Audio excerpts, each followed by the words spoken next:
Hello student, श्रद्धा intermediate college कचनार अतला वाराणसी से मैं मुन्ना सर। स्टूडेंट, इस वीडियो में आपको जो जीव विज्ञान लेसन 5 है, जेनेटिक एंड इवोल्यूशन, उसके बारे में अध्ययन कराया जाएगा।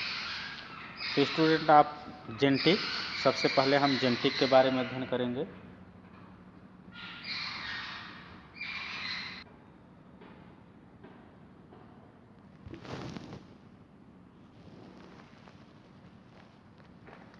तो स्टूडेंट ध्यान दें, आपको जेनेटिक के बारे में पहले अध्ययन कराया जा रहा है।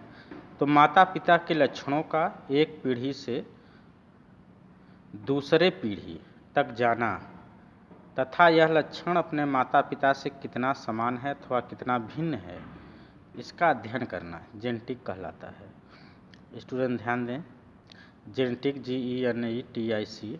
तो जेनेटिक क्या है? माता पिता के जो लक्षण हैं, कैरेक्टर है, वो उनकी संतानों में जाना और यह लक्षण अपने माता पिता से कितना भिन्न है अथवा कितना समान है। कह सकते हैं कि जो कैरेक्टर, जो लक्षण संतानों में, ऑफस्प्रिंग में आया है, वह माता पिता से कितना समानता रखता है अथवा कितना भिन्न है, इसका अध्ययन करना जेनेटिक कहलाता है। स्टूडेंट ध्यान दें, माता पिता के लक्षणों का केवल संतानों तक जाना हेरिडिटी या वंशागत कहलाता है।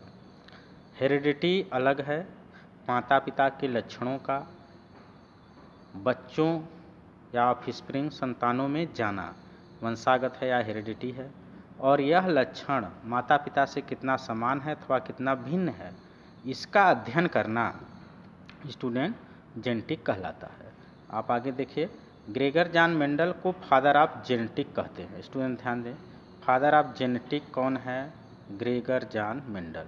यहाँ जेनेटिक थोड़ा सा आपको स्पेलिंग सही नहीं दिख रहा है स्टूडेंट, तो ये देखिए आपका जेनेटिक। तो ग्रेगर जॉन मेंडल को फादर ऑफ जेनेटिक कहते हैं। इन्होंने अपना प्रयोग मटर के पौधे का नाम है, जो वनस्पतिक नाम है, पाइजम सटाइवम, और कॉमन नेम जो स्टूडेंट है वो गार्डन पी। स्टूडेंट ध्यान दें, मटर के पौधे का वनस्पतिक नाम पाइजम सटाइवम, जबकि कॉमन नेम जो साधारण नाम है गार्डन पी। स्टूडेंट, यहाँ एक ऑब्जेक्टिव टाइप का क्वेश्चन बन जाता है कि मेंडल ने अपने प्रयोग किस पर किया, तो गार्डन पी रखा जाता है ऑब्जेक्टिव क्वेश्चन में। और स्टूडेंट ध्यान दें, स्वीट पी ऑप्शन में डाला जाता है। स्वीट पी गार्डन पी नहीं है। स्वीट पी एक सजावटी पौधा है जो कि लेथाइरस ओडोरेटस होता है। तो स्टूडेंट ध्यान दें, स्वीट पी भी रहेगा ऑप्शन में, लेकिन मेंडल ने जिस पर प्रयोग किया वो स्वीट पी न होकर कौन सा पी था? Garden pea. तो स्टूडेंट इसको ध्यान दीजिएगा, यहाँ पर एक क्वेश्चन आपको बनता है ऑब्जेक्टिव टाइप का। आगे स्टूडेंट देखिए, मेंडल ने लगभग 7 वर्षों तक 1856 से लेकर 1863 तक लगभग 7 वर्षों तक मटर के पौधे पर प्रयोग किया। स्टूडेंट ध्यान दें, मेंडल ने किस पौधे पर प्रयोग किया? पाइजम सटाइवम। ये मटर का वनस्पतिक नाम है। कॉमन नेम क्या है? Garden pea. इन्होंने कई वर्षों तक कार्य किए हैं? लगभग 7 वर्षों तक। और इस नतीजे पर पहुँचे कि मटर के पौधे में एक कारक होता है जो माता पिता के लक्षणों को संतानों तक पहुंचाने का कार्य करता है। स्टूडेंट ध्यान दें, मेंडल के समय जीन की खोज नहीं हुई थी, तो उस समय यह वर्ड नहीं आया कि माता पिता में एक जीन है, वही लक्षण को लेकर संतानों तक जाता है, ऐसा कुछ वर्ड नहीं आया।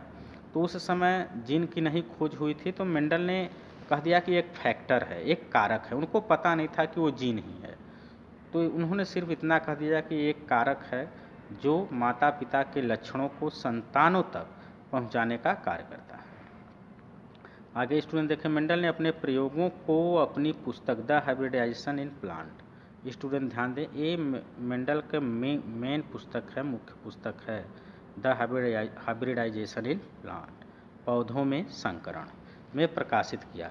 ये कई इंटर की कक्षाओं में बुक में छपा मिलता है, एज लाइक पत्रिका है मेंडल का, the annual proceeding of natural history society of Brunn, the annual proceeding natural history society या ब्रून, ये लगभग कह सकते हैं एक पत्रिका टाइप का है मेंडल का। इसमें भी कुछ प्रकाशित हुआ था, तो उसको यूपी बोर्ड की किताबों में आपको मिलेगा ये सब कहीं जगह जगह। लेकिन स्टूडेंट आपको बताया जा रहा है कि मेंडल का जो मेन मुख्य किताब था, पुस्तक था, वो द हाइब्रिडाइजेशन इन प्लांट। आगे स्टूडेंट देखिए, मेंडल के संदर्भ में कुछ कह सकते हैं आपको तथ्य बातें बतलाई जा रही हैं कि मेंडल ऑस्ट्रिया देश के ब्रून शहर में, सिटी में पादरी के पद पर कार्यरत थे। इन्होंने अपने प्रयोगों को अपनी पुस्तक में प्रकाशित किया, किंतु इनको मान्यता प्राप्त नहीं हुई। इसके कुछ समय बाद मेंडल की मृत्यु हो गई। स्टूडेंट ध्यान दें, जब मेंडल ने जो भी अपना नियम प्रस्तुत किया, law of dominance, law of segregation या लॉ ऑफ इंडिपेंडेंट असॉर्टमेंट, जो भी नियम प्रस्तुत किया, तो उन्होंने अपनी पुस्तक द हाइब्रिडाइजेशन इन प्लांट में प्रकाशित किया। लेकिन कह सकते हैं इनके नियम को, इनके सिद्धांतों को मान्यता नहीं मिली और मेंडल की मृत्यु हो गई। मेंडल की मृत्यु के बाद 3 वैज्ञानिक आए स्टूडेंट, जो क्रमशः करेंस, डेवरीज और सरमाक। ये 3 वैज्ञानिक हैं, करेंस, डेवरीज और सरमाक। इन्होंने कह सकते हैं मेंडल के खोजों पर या मेंडल के कार्यों पर पुनः से परीक्षण किया या उसको खोजा, और इस नतीजे पर पहुँचे कि मेंडल के नियम सही थे। अर्थात मेंडल जो कह रहे थे या वंशागति का जो भी नियम प्रस्तुत किया था, law of dominance, law of segregation, ये सब क्या थे, सही थे। इस प्रकार मेंडल के मरणोपरांत उन्हें नोबेल प्राइज़ दिया गया। स्टूडेंट देखिए, मेंडल जब जिंदा थे तो उन्होंने जो भी नियम प्रस्तुत किया था, law of dominance, law of segregation, law of independent assortment, उनको मान्यता नहीं मिली, या अर्थात कोई उसको मानने वाला नहीं था।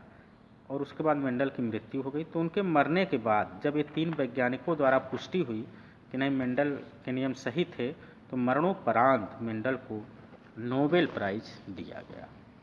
आगे स्टूडेंट देखिए, आपको बहुत इम्पॉर्टेंट है, अक्सर एग्जामिनर द्वारा पूछा जाता है कि आधुनिक आनुवंशिकी के पिता कौन है। मेंडल बहुत पुराने थे, वो कब का मर चुके हैं, तो आज के आधुनिक आनुवंशिकी के पिता कौन हैं, तो आपको यहाँ दिया जा रहा है स्टूडेंट, टी.एच. मॉर्गन को।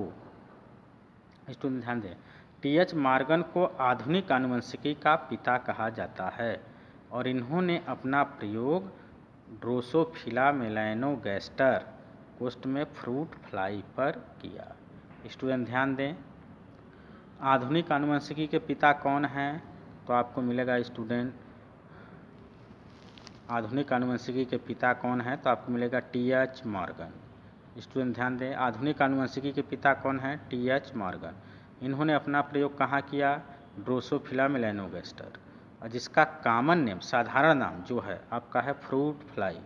तो स्टूडेंट ध्यान दें, फ्रूट फ्लाई आपका बड़ी आँखों वाली, नीली आँखों वाली एक मक्खी है, जो प्रायः फलों के आसपास देखी जा सकती है।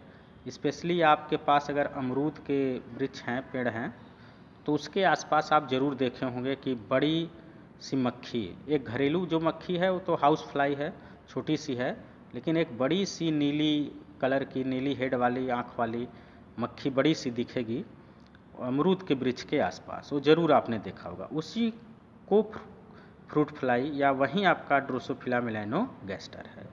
तो स्टूडेंट ये आपका है। तो स्टूडेंट आपको हमेशा ये क्लियर होना चाहिए कि जब भी आपको क्वेश्चन पूछा जाए कि फादर ऑफ जेनेटिक कौन है या आनुवंशिकी के पिता कौन है, तो आंसर आप देंगे मेंडल। लेकिन इसी में अगर जोड़ दिया गया कि फादर ऑफ मॉडर्न जेनेटिक या आधुनिक आनुवंशिकी के पिता कौन है, तो आप आंसर देंगे टी.एच. मॉर्गन। आधुनिक आनुवंशिकी के पिता टी.एच. मॉर्गन है और केवल आनुवंशिकी के पिता आपके मेंडल। यहाँ स्टूडेंट देखिए,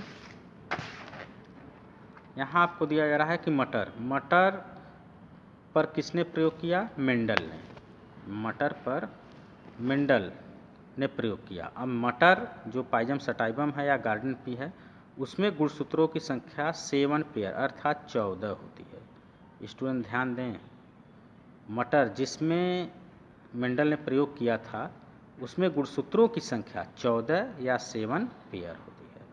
ठीक इसी तरह स्टूडेंट फ्रूट फ्लाई जो ड्रोसोफिला मेलानोगैस्टर है स्टूडेंट, ड्रोसोफिला मेलानोगैस्टर, उसमें गुणसूत्रों की संख्या 4 पेयर या 8 होती है। यहाँ पर आपको लिखा गया 8 या 4 पेयर। स्टूडेंट ध्यान दें, फ्रूट फ्लाई या जो ड्रोसोफिला मेलानोगैस्टर है उसमें गुणसूत्रों की संख्या 8 या 4 पेयर, जबकि मटर में गुणसूत्रों की संख्या 14 या 7 पेयर होती है। तो स्टूडेंट इस वीडियो में आपको इतना ही। नेक्स्ट वीडियो में आपको टर्म बताया जाएगा जेनेटिक के बारे में। Thank you.